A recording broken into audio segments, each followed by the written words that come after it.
Hello everyone, ഐപ്ലസിന്റെ പുതിയൊരു സെഷനിലേക്ക് എല്ലാവർക്കും സ്വാഗതം.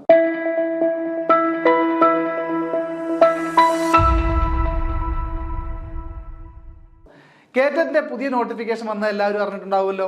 അതിന്റെ ആപ്ലിക്കേഷൻ ഡേറ്റ് ഇന്ന് മുതൽ ആരംഭിച്ചിട്ടുണ്ട്. ഇന്ന് മുതൽ നിങ്ങൾക്ക് കേറ്ററ്റ് അപ്ലൈ ചെയ്യാൻ സാധിക്കും. 2025 ജൂൺ നോട്ടിഫൈഡ് ആയിട്ടുള്ള കേറ്ററ്റിന്റെ നോട്ടിഫിക്കേഷൻ ആണ് നിലവിൽ വന്നിട്ടുള്ളത്.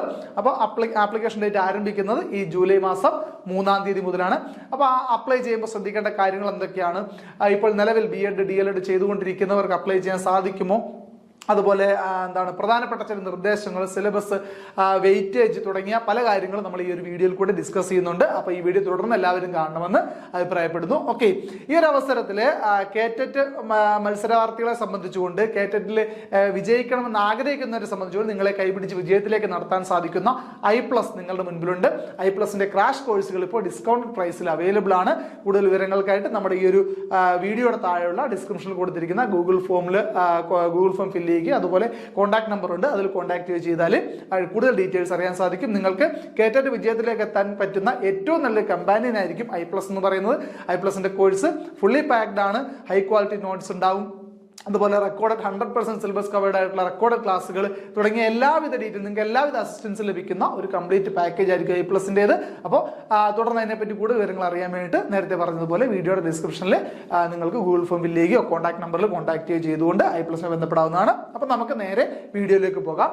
ഈ വീഡിയോയിൽ നമ്മൾ ഉദ്ദേശിക്കുന്ന പ്രധാനപ്പെട്ട കാര്യങ്ങൾ ഈ ജൂൺ നോട്ടിഫൈഡ് ആയിട്ടുള്ള ഈ പറയുന്ന കേറ്ററ്റ് എക്സാമിനെ പറ്റിയുള്ള പ്രധാനപ്പെട്ട ഡീറ്റെയിൽസ്, വിവരങ്ങൾ, അതുപോലെ തന്നെ നിലവിൽ BEd DLed ചെയ്തുകൊണ്ടിരിക്കുന്ന ആൾക്കാർക്ക് ഇത് അപ്ലൈ ചെയ്യാൻ സാധിക്കുമോ തുടങ്ങിയ കാര്യങ്ങളൊക്കെയാണ്. ഓക്കെ, നമുക്ക് നോക്കാം.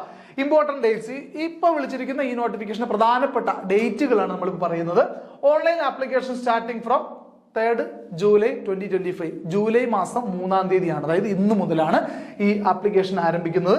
Last date for applying and fee remittance, apply ചെയ്യാനുള്ള അവസാന തീയതി, ഫീസ് അടയ്ക്കാനും അപ്ലൈ ചെയ്യാനുള്ള അവസാന തീയതി വരുന്നത് ജൂലൈ 10-ാം തീയതിയാണ്. ഈ മാസം 10, ഒരാഴ്ചയാണ് നമുക്ക് സമയം ലഭിച്ചിരിക്കുന്നത്. അതുപോലെ last date for final print out എടുക്കാനുള്ള ഡേറ്റും ജൂലൈ 10 തന്നെയാണെന്നുള്ള കാര്യം ഓർക്കുക.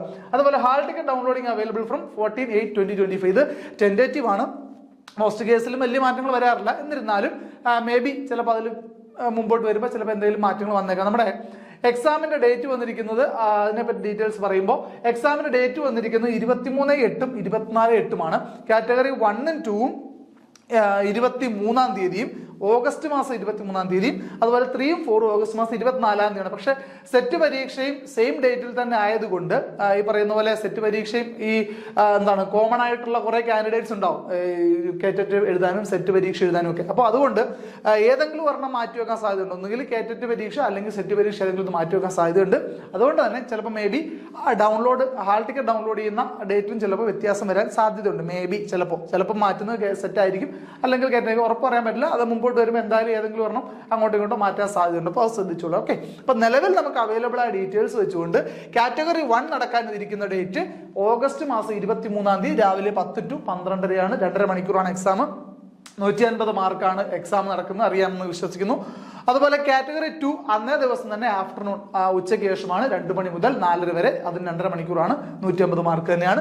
കാറ്റഗറി 3 നടക്കുന്ന അടുത്ത ദിവസം 24-ാം തീയതി, ഓഗസ്റ്റ് മാസം 24-ാം തീയതി, നേരത്തെ പറഞ്ഞ അതേസമയം 10 മണി മുതൽ 12:30 വരെ. കാറ്റഗറി 4 എന്ന് പറയുന്നത് 24/8/2025 തന്നെ ഉച്ചയ്ക്ക് ശേഷം 2 മണി മുതൽ 4:30 വരെയാണ് സമയം എന്ന് പറയുന്നത്. ഈ യോഗ്യതയൊക്കെ എല്ലാവർക്കും അറിയാമെന്നാണ് വിശ്വസിക്കുന്നത്. കൂടുതൽ വിശദീകരിക്കേണ്ട ആവശ്യമില്ല. BEd അല്ലെങ്കിൽ DLed ചെയ്യുന്നവരെ സംബന്ധിച്ച്, അല്ലെങ്കിൽ കേറ്ററ്റ് പരീക്ഷ മുൻപ് എഴുതിയിട്ടുള്ളവരെ സംബന്ധിച്ച് കാറ്റഗറി ഓരോന്ന് എന്തിനു വേണ്ടിയാണെന്നുള്ള കാര്യമൊക്കെ എല്ലാവർക്കും പ്രാഥമിക വിവരം ഉണ്ടെന്നാണ് വിശ്വസിക്കുന്നത്. എന്നാലും ജസ്റ്റ് വേഗം ഒന്ന് പറഞ്ഞേക്കാം. കാറ്റഗറി 1 എന്ന് പറയുന്നത് LP ക്ലാസ്സുകളെ പഠിപ്പിക്കാൻ വേണ്ടിയുള്ളതാണ്. കാറ്റഗറി 2 എന്ന് പറയുന്നത് UP ക്ലാസ്സുകളെ പഠിപ്പിക്കാൻ വേണ്ടിയുള്ളതാണ്. കാറ്റഗറി 3 നേടേണ്ട അധ്യാപകർ അവർ ഹൈസ്കൂൾ വിഭാഗത്തിലുള്ള കുട്ടികളെ പഠിപ്പിക്കാൻ വേണ്ടിയുള്ളതാണ്. കാറ്റഗറി 4 എന്ന് പറഞ്ഞാൽ സ്പെഷ്യൽ ടീച്ചേഴ്സ്, ലാംഗ്വേജ് ടീച്ചേഴ്സ് തുടങ്ങിയ അധ്യാപകർക്ക് വേണ്ടിയുള്ള കേറ്ററ്റാണ് കാറ്റഗറി 4 എന്ന് പറയുന്നത്. ഓക്കെ, അപ്പോൾ നമുക്കിവിടെ iPlusൽ കാറ്റഗറി 1, 2, 3യുടെ ക്ലാസ്സുകളാണ് നമുക്ക് അവൈലബിൾ ആയിട്ടുള്ളത്. അപ്പോൾ ഡീറ്റെയിൽസ് ഒക്കെ നമുക്ക് മുമ്പോട്ട് വരുമ്പോൾ നമുക്ക് പറയാം. അപ്പോൾ ശ്രദ്ധിക്കുക, എക്സാമിന് ടൈം ടേബിൾ ആണ് ഈ പറഞ്ഞിരിക്കുന്നത്. മേ ബി ചിലപ്പോൾ ഇതിൻ്റെ അകത്ത് എന്ത് വന്നേക്കാം, ഒരു വേരിയേഷൻ വന്നേക്കാം. കാരണം സെറ്റ് പരീക്ഷയുടെ കാര്യം നമ്മൾ മുൻപ് സൂചിപ്പിച്ചല്ലോ. അപ്പോൾ അത് രണ്ടും കൂടെ ഒരേ ഡേറ്റിൽ വന്നേക്കുന്നതുകൊണ്ട് മേ ബി ചിലപ്പോൾ ഒരു വ്യത്യാസം വരാൻ സാധ്യതയുണ്ട്. ഓക്കെ, ആപ്ലിക്കേഷൻ ഫീസ് വരുന്ന ജനറൽ കാറ്റഗറി പെടുന്ന എല്ലാവർക്കും 500 രൂപയാണ്. SC ST ഡിസേബിളിന് മാത്രം 250, ബാക്കി എല്ലാവർക്കും 500 രൂപയാണ്.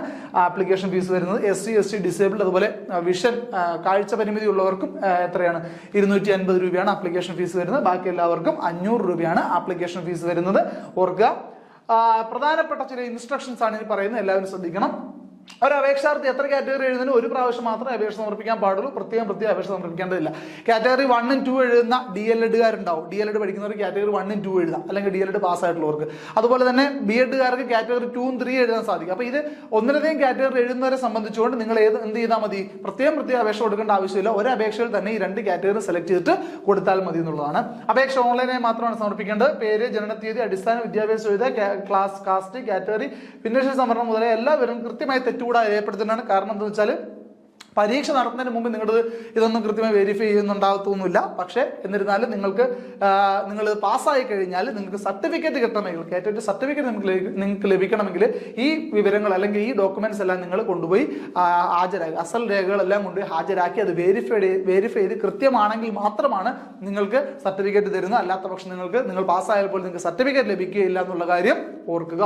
ഓക്കെ, അതുപോലെ അപേക്ഷ സമർപ്പിക്കുന്നതിന് ഫോട്ടോ ചുവടെ പറയുന്ന ഫോട്ടോയുടെ മാനദണ്ഡങ്ങളാണ് താഴെ പറയുന്നത്. ഫോട്ടോയിൽ പ്രധാനമായി മനസ്സിലാക്കേണ്ട കാര്യം, ഫോട്ടോയിൽ പരീക്ഷാർത്ഥിയുടെ പേരും ഫോട്ടോ എടുത്ത തീയതിയും രേഖപ്പെടുത്തേണ്ടതില്ല. നമ്മൾ ഒരുവിധപ്പെട്ട അപേക്ഷകളൊക്കെ അയക്കുമ്പോൾ PSCയുടെ ഒക്കെ അപേക്ഷയ്ക്ക് അയക്കുന്ന സമയത്ത് പേരും ഡേറ്റും കൂടി ഫോട്ടോയുടെ താഴെ രേഖപ്പെടുത്തുന്ന ഒരു സംഭവമുണ്ട്. അപ്പോൾ ഇതിന്റെ ആവശ്യം ഇവിടെ ഇല്ല. പ്ലെയിൻ ആയിട്ടുള്ള ഫോട്ടോ മാത്രം മതിയാകും.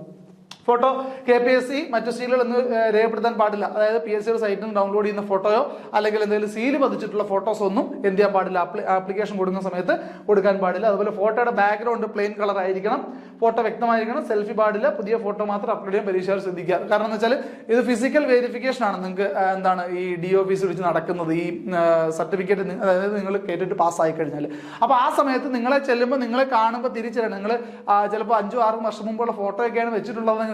ചിലപ്പോൾ നിങ്ങളെ വെരിഫൈ ചെയ്യുന്ന ഉദ്യോഗസ്ഥന് നിങ്ങളെ തിരിച്ചറിയാൻ സാധിക്കുന്നില്ല എന്നൊരു കാരണം പറഞ്ഞ് വേണമെങ്കിൽ നിങ്ങളുടെ സർട്ടിഫിക്കറ്റ് തരാതിരിക്കാൻ സാധിക്കും. അപ്പൊ സർട്ടിഫിക്കറ്റ് നിങ്ങൾക്ക് ലഭിക്കാത്തൊരു സാഹചര്യം ഉണ്ട്. അതുകൊണ്ട് ഏറ്റവും ലേറ്റസ്റ്റ് ആയിട്ടുള്ള ഫോട്ടോ നിങ്ങൾ കണ്ടാൽ തിരിച്ചറിയുന്ന നിങ്ങളുടെ തന്നെ കൃത്യമായിട്ട് ഫോട്ടോ, സെൽഫി ഒന്നും പാടില്ല.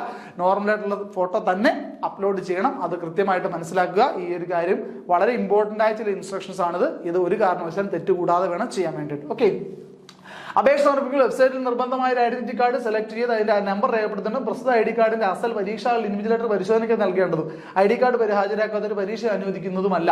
അപ്പോൾ ആധാർ കാർഡോ പാൻ കാർഡോ അതുപോലെ ഡ്രൈവിംഗ് ലൈസൻസോ ഏതെങ്കിലും ഒരു ID കാർഡ് ആപ്ലിക്കേഷൻ കൊടുക്കുന്ന സമയത്ത് തന്നെ വെബ്സൈറ്റിൽ കൊടുത്തിട്ട് നിങ്ങൾ ആ ഒരു കാർഡുമായിട്ട് അല്ലെങ്കിൽ ആ ഒരു ഡോക്യുമെന്റുമായിട്ട് വേണം പരീക്ഷയിൽ പോകാനായിട്ട്. അപ്പോൾ അവിടെ വെച്ചിട്ട് എന്ത് ചെയ്യും, വെരിഫൈ ചെയ്യുന്നുണ്ട്. കൃത്യമായ ഒറിജിനൽ ഡോക്യുമെന്റ് ഹാജരാക്കാത്തൊരു പരീക്ഷ എഴുതാൻ അനുവദിക്കുന്നതല്ല എന്നുള്ളതാണ് ഓർത്തിരിക്കേണ്ടത്. അപേക്ഷ വിവരങ്ങൾ പൂർണ്ണമായി ശരിയാണെന്ന് പരിശോധിച്ച് ഉറപ്പുവരുത്തിയ ശേഷം മാത്രം ഫൈനൽ കൺഫർമേഷൻ നൽകുക. പരീക്ഷ ഫീസ് ഓൺലൈൻ മുഖാന്തരം SBI പേയ്മെന്റ് വഴി എടുക്കാവുന്നതാണ്. ആപ്ലിക്കേഷൻ നമ്പർ, ആപ്ലിക്കേഷൻ ID എന്നിവ കൃത്യമായി രേഖപ്പെടുത്തി സൂക്ഷിക്കേണ്ടതും തുടർന്ന് വരുന്ന പ്രൊഫൈൽ സേവനങ്ങൾക്കായത് ആവശ്യമുള്ള, നേരത്തെ ഞാൻ പറഞ്ഞല്ലോ, ഹാൾ ടിക്കറ്റ് ഡൗൺലോഡ് ചെയ്യാനുള്ള സാഹചര്യം വരുന്ന സമയത്ത് അതുപോലെ എന്തെങ്കിലും എഡിറ്റുകളോ കാര്യങ്ങളോ ഫൈനൽ പ്രിന്റ് ഔട്ട് എടുക്കുക തുടങ്ങിയ കാര്യങ്ങൾക്കൊക്കെ നിങ്ങളുടെ ആപ്ലിക്കേഷൻ നമ്പറും അതുപോലെ തന്നെ ആപ്ലിക്കേഷൻ ID ഇത് രണ്ടും അപ്ലൈ ചെയ്ത് കഴിയുമ്പോൾ നിങ്ങൾക്ക് ലഭിക്കുന്നതാണ്. അത് കൃത്യമായി നിങ്ങൾ എഴുതി സൂക്ഷിക്കുക, അല്ലെങ്കിൽ അത് സ്ക്രീൻഷോട്ട് എടുത്ത് വെക്കുക, അല്ലെങ്കിൽ ഡൗൺലോഡ് ചെയ്ത് വെക്കുക എന്നുള്ളതാണ് ഈ ഒരു അവസരത്തിൽ ഓർക്കേണ്ടത്. ഫീസ് സംബന്ധിച്ചുള്ള പരാതികൾക്ക് അവരുടെ മാതൃബാങ്കുമായി ബന്ധപ്പെട്ട പ്രധാനപ്പെട്ട കാര്യമല്ല. ഫീസ് എന്താണ് പേയ്മെന്റുമായിട്ട് എന്തെങ്കിലും പ്രശ്നം ഉണ്ടെന്നുണ്ടെങ്കിൽ അത് ആ ബാങ്കുമായിട്ട് സെർവറുമായിട്ടാണ് ബന്ധപ്പെടേണ്ടത്, അല്ലാതെ പരീക്ഷാ ഭവനുമായിട്ടോ പൊതുവിദ്യാഭ്യാസ വകുപ്പായിട്ട് ബന്ധപ്പെട്ടിട്ട് കാര്യമില്ല എന്നുള്ളതാണ്. ഓക്കെ, ഇനി നമുക്ക് കാറ്റഗറി, നമുക്ക് ഓരോ കാറ്റഗറി തിരിച്ചുള്ള മാർക്ക് ഡിസ്ട്രിബ്യൂഷൻ നോക്കാം. ഈ ഒരു കാര്യം പറയുമ്പോൾ ഇതിന്റെ കൂടെ വളരെ പ്രധാനപ്പെട്ട ഒരു നിർദ്ദേശം കൂടി പറയുന്നുണ്ട്, ശ്രദ്ധിക്കുക. കാറ്റഗറി 1 എന്ന് പറയുന്നത് 3 പാർട്ടായിട്ടാണ്. ഒരു ഒന്നാമത്തെ പാർട്ടിൽ സൈക്കോളജിയാണ്. അതിൽ 30 മാർക്കിന്റെ സൈക്കോളജി ക്വസ്റ്റ്യൻസ് ഉണ്ടാവും. ഗണിതശാസ്ത്രം, പരിസ്ഥിതി പഠനം, മാത്സും സയൻസും, എൻവയോൺമെന്റൽ സ്റ്റഡീസ് 30 മാർക്ക് വീതം ഉണ്ടാവും. ഒന്നാം ഭാഷ മലയാളം, രണ്ടാം ഭാഷ ഇംഗ്ലീഷ്, അല്ലെങ്കിൽ ഏതാണോ പിന്നീടുള്ള ഒരു ചോയ്സ് ബേസ്ഡ് ആയിട്ട് സെലക്ട് ചെയ്യാം.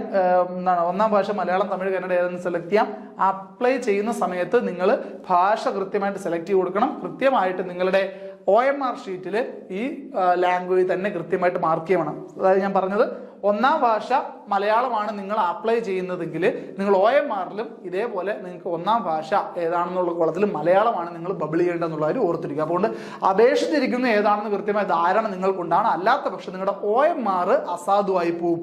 OMR അസാധുവായി പോയാൽ നിങ്ങൾ 150 മാർക്ക് മേടിച്ചാൽ നിങ്ങളെ എന്ത് ചെയ്യില്ല, നിങ്ങളുടെ മാർക്ക് വാല്യൂ ചെയ്യില്ല. അല്ലെങ്കിൽ അത്രയും കൃത്യമായിട്ട് നിങ്ങൾ ബബിൾ ചെയ്താൽ പോലും നിങ്ങളുടെ പേപ്പറോ അല്ലെങ്കിൽ OMR ഷീറ്റ് വാല്യൂ ചെയ്യില്ല എന്നുള്ള കാര്യം വളരെ പ്രധാനപ്പെട്ട കാര്യമാണ്, ഓർത്തിരിക്കുക. അതുകൊണ്ട് അപ്ലൈ ചെയ്യുന്ന സമയത്ത് 1ാം ഭാഷ 2ാം ഭാഷ എന്താണോ കൊടുക്കുന്നത് കൃത്യമായി അത് OMR-ലും അത് തന്നെ ബബിൾ ചെയ്യാൻ വേണ്ടിയിട്ട് ശ്രദ്ധിക്കുക, ഓർത്തിരിക്കുക. ക്ലിയർ ആണല്ലോ? അതുപോലെ രണ്ടാമത്തെ കാറ്റഗറിയിൽ നോക്കുക, ശിശുവികാസവും ബോധനശാസ്ത്രവും സൈക്കോളജിയാണ്. അപ്പൊ അത് 30 മാർക്ക് ഉണ്ട്. നേരത്തെ പറഞ്ഞതുപോലെ സയൻസ് ഗണിതശാസ്ത്ര അധ്യാപകർക്ക് വേണ്ടി ഗണിതവും സയൻസും, അല്ലെങ്കിൽ സാമൂഹ്യശാസ്ത്ര അധ്യാപകർക്ക് വേണ്ടി സാമൂഹ്യശാസ്ത്രം, അല്ലെങ്കിൽ മറ്റധ്യാപകർ A അല്ലെങ്കിൽ B. നോക്ക്, ഈ പറയുന്ന പോലെ രണ്ടാമത്തെ പാർട്ടിൽ വരുമ്പോൾ ഒന്നാമത്തെ പാർട്ടിൽ തന്നെ സൈക്കോളജി കഴിഞ്ഞ് വരുന്ന ബാക്കിയുള്ള ക്വസ്റ്റ്യൻസിൽ 60 ക്വസ്റ്റ്യൻസിൽ നിങ്ങൾക്ക് 2 ഓപ്ഷൻസ് ഉണ്ട്. ഒന്ന് മാത്തമാറ്റിക്സ് ആൻഡ് സയൻസ് ചൂസ് ചെയ്യാം, അതല്ലെങ്കിൽ സോഷ്യൽ ചൂസ് ചെയ്യാം, സോഷ്യൽ സ്റ്റഡീസ് അല്ലെങ്കിൽ സോഷ്യൽ സയൻസ് ചൂസ് ചെയ്യാം. അപ്പോൾ മാത്തമാറ്റിക്സ് ആൻഡ് സയൻസ് ആണെങ്കിൽ 30 മാർക്ക് മാത്തമാറ്റിക്സും 30 മാർക്ക് സയൻസും ചേർത്ത് ടോട്ടൽ 60 മാർക്ക് ആയിരിക്കും. അതുപോലെ സോഷ്യൽ സയൻസ് ആണ് നിങ്ങൾ ചൂസ് ചെയ്യുന്നുണ്ടെങ്കിൽ 60 മാർക്ക് സോഷ്യൽ സയൻസ് ആയിരിക്കും. അപ്പോൾ അത് നിങ്ങൾക്ക് ആ OMR ഷീറ്റിൽ അത് നിങ്ങൾ ഫില്ല് ചെയ്തിട്ട് വേണം അതിന്റെ ആൻസർ ചെയ്യാൻ വേണ്ടി. കാരണം ക്വസ്റ്റ്യൻ പേപ്പറിൽ എന്തുണ്ടാവും, ഈ സയൻസും മാത്സും സോഷ്യലും കൂടെ ഉള്ള ക്വസ്റ്റ്യൻ പേപ്പർ ആയിരിക്കും നിങ്ങൾക്ക് കിട്ടുന്നത്. അപ്പൊ അതുകൊണ്ട് തന്നെ ക്വസ്റ്റ്യൻ പേപ്പറിൽ അല്ലെങ്കിൽ അപ്ലൈ ചെയ്യുന്ന സമയത്ത് നമുക്ക് ഇങ്ങനെ ഒരു ഓപ്ഷൻ ഇല്ല, ഇത് സെലക്ട് ചെയ്യാനുള്ള ഓപ്ഷൻ ഇല്ല, നമ്മൾ സയൻസ് മാത്സ് എടുക്കണോ അതോ സോഷ്യൽ എടുക്കണോ എന്നുള്ള ഓപ്ഷൻ ഇല്ല. അപ്പൊ അതുകൊണ്ട് ശ്രദ്ധിക്കേണ്ട കാര്യം, പരീക്ഷയ്ക്ക് നമുക്ക് ലഭിക്കുന്ന ക്വസ്റ്റ്യൻ പേപ്പറിൽ ഈ ക്വസ്റ്റ്യൻസ് എല്ലാം ഉണ്ടാകും. അതിൽ നിന്ന് നമ്മൾ ചൂസ് ചെയ്യുന്നതിന് മുമ്പിട്ട് OMR-ന്റെ അകത്ത് നമ്മൾ കൃത്യമായി മാർക്ക് ചെയ്യണം, ഞാൻ ചെയ്യാൻ പോകുന്നത് മാത്സ് ആണോ സയൻസ് ആണോ എന്ന് മാർക്ക് ചെയ്യണം. അതുപോലെ സോഷ്യൽ സയൻസ് ആണെങ്കിൽ അതും മാർക്ക് ചെയ്യണം എന്നുള്ളതാണ് ശ്രദ്ധിക്കേണ്ടുന്ന കാര്യം. അതിനുശേഷം മാത്രമേ അതാത് ബന്ധപ്പെട്ട ചോദ്യങ്ങൾ ആൻസർ മാർക്ക് ചെയ്യാം. ഇവിടെ നേരത്തെ പറഞ്ഞ പോലെ ഭാഷ 1, 2ന്റെ പ്രത്യേകത ഉണ്ട്. അപ്ലൈ ചെയ്യുന്ന സമയത്ത് നിങ്ങൾ എന്താണോ ലാംഗ്വേജ് 1 ലാംഗ്വേജ് 2 കൊടുക്കുന്നത് അത് തന്നെ ആയിരിക്കണം നിങ്ങളുടെ OMR ഷീറ്റിൽ നിങ്ങൾ ബബിൾ ചെയ്യുന്നത്. അല്ലാത്ത പക്ഷം നിങ്ങളുടെ OMR ഇൻവാലിഡ് ആയി പോകുന്നുള്ള പ്രധാനപ്പെട്ട കാര്യം ഓർത്തിരിക്കുക. ഓക്കെ.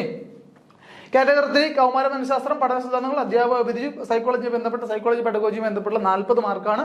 1ാം ഭാഷ അത് 30 മാർക്കിന് ചോദിക്കുന്നുണ്ടാവും. അതുപോലെ വിഷയാടിസ്ഥാനത്തിലുള്ള അറിയാമല്ലോ, കാറ്റഗറി 3 ആകുമ്പോൾ സബ്ജക്ട് ബേസ്ഡ് ആണ്, മാത്സ് ഫിസിക്സ് അങ്ങനെ എല്ലാ സബ്ജക്റ്റുകൾക്കും വേണ്ടിയുള്ള എക്സാമ്പിളാണ്. കാരണം ഹൈസ്കൂൾ ടീച്ചറിന് വേണ്ടിയുള്ള പോസ്റ്റാണ്. ഹൈസ്കൂൾ ഓരോ സബ്ജക്ട് എടുക്കുന്ന അതാത് പ്രിഫേർഡ് ഡിഗ്രി ഉള്ള അധ്യാപനം. അപ്പൊ അതുകൊണ്ട് തന്നെ കേറ്റിട്ട് നിങ്ങൾ എടുക്കുന്ന അല്ലെങ്കിൽ കേറ്റ് പാസ്സാവുന്ന അതാത് വിഷയത്തിലായിരിക്കണം എന്നുള്ളത് നിർബന്ധമാണ്. അപ്പൊ അതുകൊണ്ട് തന്നെ കേറ്റിൽ നിങ്ങൾ കാറ്റഗറി 3യുടെ പരീക്ഷ എഴുതുമ്പോൾ നിങ്ങൾക്ക് പാർട്ട് 3യിൽ നിങ്ങളുടെ വിഷയവുമായി ബന്ധപ്പെട്ട 80 ചോദ്യങ്ങളായിരിക്കും ഉണ്ടാവുക കേട്ടോ. ഇപ്പൊ എല്ലാ കേറ്ററ്റ് എക്സാമുകളും 150 മാർക്കിനാണ്. വെയിറ്റേജിൽ വരുന്ന വ്യത്യാസം കൃത്യമായി മനസ്സിലാക്കുക. 80 മാർക്കാണ് നിങ്ങൾക്ക് നിങ്ങളുടെ സബ്ജക്റ്റുമായി ബന്ധപ്പെട്ടുണ്ടാവുക. ഒരു കാര്യം മനസ്സിലാക്കുക, ഒരു ജനറൽ കാറ്റഗറിയിൽ പെട്ട ഒരാളെ സംബന്ധിച്ച് പാസ് മാർക്ക് എന്ന് പറയുന്നത് 90 മാർക്കാണ്. 90 മാർക്ക് വാങ്ങിയാലാണ് പാസ്സാവാൻ സാധിക്കുക. അപ്പോൾ ഓരോ വെയിറ്റേജ് നിങ്ങൾ ഇന്റലിജന്റ് ആയിട്ട് കൃത്യമായിട്ട് മനസ്സിലാക്കി ചെയ്യുക. കാരണം ഇവിടെ 80 മാർക്ക് നിങ്ങളുടെ സബ്ജക്റ്റ് ആണ്, കോർ സബ്ജക്റ്റ് ആണ്. ബാക്കി വരുന്ന 70 മാർക്ക് നിങ്ങൾക്ക് ലാംഗ്വേജും ഉണ്ട്, അതുപോലെ സൈക്കോളജി ഉണ്ട്. എങ്ങനെ പോയാലും അത്യാവശ്യം ഒന്ന് വർക്ക് ചെയ്യുന്ന ഒരാളെ സംബന്ധിച്ച് വലിയ ബുദ്ധിമുട്ടുള്ള കാര്യമല്ല 90 മാർക്ക് മേടിക്കാൻ പോലും. ഓക്കെ, റിസർവ്ഡ് ആയിട്ടുള്ള ആൾക്കാർക്ക് അതിലും കുറച്ച് മാർക്ക് മതിയാവും. ഞാൻ ജനറൽ കാറ്റഗറി കോമൺ ആയിട്ട് ജനറലൈസ് ചെയ്ത് പറഞ്ഞു എന്നേ ഉള്ളൂ. ഓക്കെ അല്ലേ?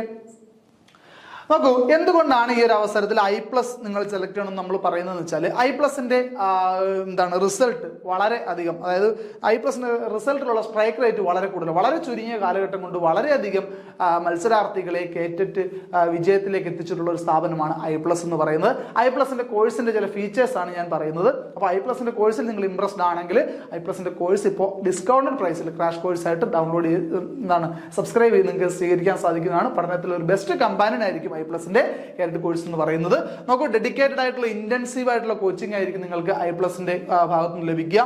High quality record class with 100% syllabus covered ആയിരിക്കും. അതായത് ഏതൊരു പരീക്ഷയെ സംബന്ധിച്ചുകൊണ്ട് നിങ്ങൾ മനസ്സിലാക്കേണ്ട ഏറ്റവും പ്രധാനപ്പെട്ട കാര്യം, സിലബസ് കവർ ചെയ്യാതെ പഠിച്ചു കഴിഞ്ഞാൽ ഒരു കാരണവശാലും നിങ്ങൾക്ക് ഉദ്ദേശിക്കുന്ന ഒരു റിസൾട്ട് ഉണ്ടാവുകയില്ല. അപ്പൊ അതുകൊണ്ട് 100% സിലബസ് കവേർഡ് ആയിട്ടുള്ള ഹൈ ക്വാളിറ്റി വീഡിയോ ക്ലാസ്സുകളാണ്, നമ്മുടെ റെക്കോർഡ് ക്ലാസ്സുകളാണ് നമുക്ക് അവൈലബിൾ ആയിട്ടുള്ളത്. Crash batch availability, special discount price. ഇപ്പൊ നിലവിൽ ക്രാഷ് ബാച്ച് അവൈലബിൾ ആണ്. അടുത്ത മാസം ഓഗസ്റ്റിൽ എക്സാം ആണ്.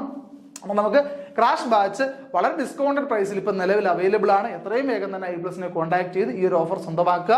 Okay, live sessions to boost up revisions. നിങ്ങൾക്ക് ലൈവ് സെഷൻസ് ഉണ്ടാവും. റിവിഷൻ നിങ്ങൾ പഠിച്ച ഭാഗങ്ങൾ ക്ലിയർ ആക്കാനും, അതുപോലെ തന്നെ ക്വസ്റ്റ്യൻ ഡിസ്കഷൻ സെഷൻസും അതുപോലെ PYQs ഒക്കെ നമ്മുടെ ആപ്പിനകത്ത് നിങ്ങൾക്ക് ലഭിക്കുന്നതാണ്. അപ്പോൾ തുടങ്ങിയ കാര്യങ്ങളൊക്കെ നിങ്ങൾ കൃത്യമായിട്ട് ഉപയോഗപ്പെടുത്തി വിജയത്തിലേക്ക് എത്തുക എന്നുള്ളതാണ് നമ്മൾ ഈ I+ന്റെ ഭാഗത്തു നിന്നുള്ള കോഴ്സിൽ നിന്ന് ഉദ്ദേശിക്കുന്നത്. Doubt clearing sessions and high quality നോട്ട്സും അതുപോലെ തന്നെ ഡൗട്ട് ക്ലിയറിംഗ് സെഷൻസ് ഒക്കെ നിങ്ങൾക്ക് പ്രൊവൈഡ് ചെയ്യുന്നുണ്ടാവും I+ന്റെ ഭാഗത്തു നിന്നും. അപ്പോൾ കൃത്യമായി പഠിച്ചാൽ കൃത്യമായി സ്ട്രക്ചേർഡ് ആയിട്ട് നിങ്ങൾക്ക് ഒരു സ്റ്റഡി പ്ലാൻ പ്ലാനോടുകൂടി പഠിക്കാനുള്ള അവസരം I+ൽ ഉണ്ടാകും. ഇനി നമുക്ക് ഓഗസ്റ്റ് 24-ന് എക്സാമാണ് ഇപ്പോൾ പറഞ്ഞിരിക്കുന്നത്. ടെൻറ്റേറ്റീവ് ആണ്, ഏതെങ്കിലും സാഹചര്യം ചിലപ്പോൾ മാറാൻ സാധ്യതയുള്ളൂ, നേരത്തെ പറഞ്ഞ പോലെ സെറ്റിന്റെ പരീക്ഷ കാരണം.